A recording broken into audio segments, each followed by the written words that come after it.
नमस्कार दोस्तों, मैं हूं श्याम लाल। आप देख रहे हैं उत्तम हरियाणा न्यूज। आज हम बात करते हैं भारतीय जनता पार्टी की सरकार में बड़े चेहरों, बड़े कदमों और बड़े कदमों में से कुछ जो है कदमों को बोलना किए जाने की बात। जी हाँ, बड़े कदमों में से एक कद जो है वो स्थानीय वोटर्स की वजह से आज बोलना होता दिखाई दे रहा है और उसका जो नाम है वो है चौधरी ओम प्रकाश धनखड़। जी हाँ, झज्जर जिले ने, अगर हम कहें कि इस विधानसभा चुनाव में क्या खोया और क्या पाया, तो मेरा मानना यह है कि झज्जर जिले की जनता ने जो है एक बड़ा मंत्री पद, या यूं कहें कि एक बड़ा चेहरा जो है वो सत्ता में से दूर कर दिया है और उस सत्ता से उस चेहरे को दूर नहीं किया है, बल्कि झज्जर के विकास को दूर कर दिया है।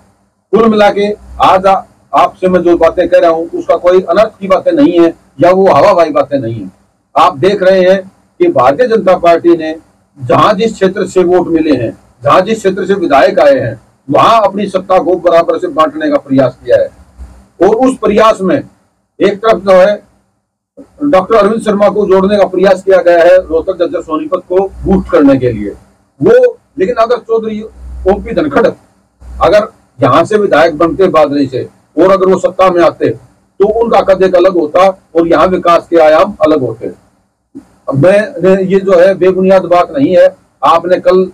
शपथ ग्रहण समारोह के दौरान भी देखा होगा कि फोटो भी कुछ वायरल हुए सोशल मीडिया पे कि प्रधानमंत्री नरेंद्र मोदी जी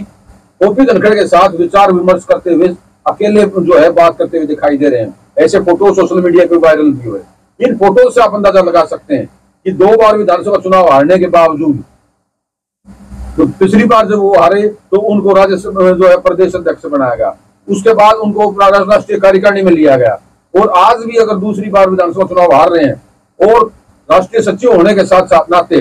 कहें या यूं कहें कि उनकी सीनियरिटी या जो है प्रधानमंत्री नरेंद्र मोदी से नजदीकियां कि उसकी बदौलत आज भी वो है नरेंद्र मोदी के बहुत ही करीबी माने जाते हैं और ये करीबी शपथ ग्रहण समारोह में भी देखने को मिली है। तो बादली जो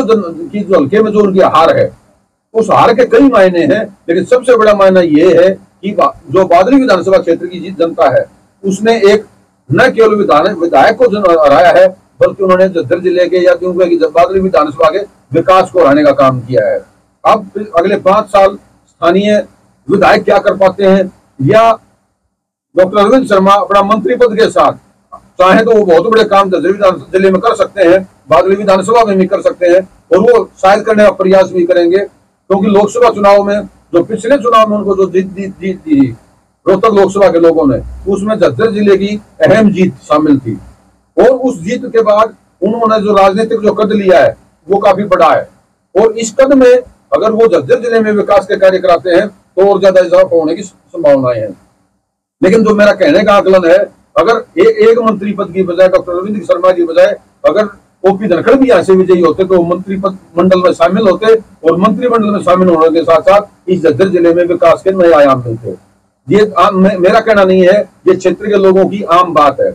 लोगों का कहना यह है कि रोहतक की चौधरी के चक्कर में या यूं कहे कि चौधरी पंडित कुलदीप वत्स को जिताने के चक्कर में लोगों ने जो है बड़ी एक जो अपॉर्चुनिटी खो दी है, एक बड़ा जो उनके पास मौका था वो खो दिया है और उसकी भरपाई जो है वो अगले 10 साल भी नहीं हो सकती, क्योंकि ये जो 5 साल के विकास की जो रुकावट है वो आने वाले समय में भरना बेहद ही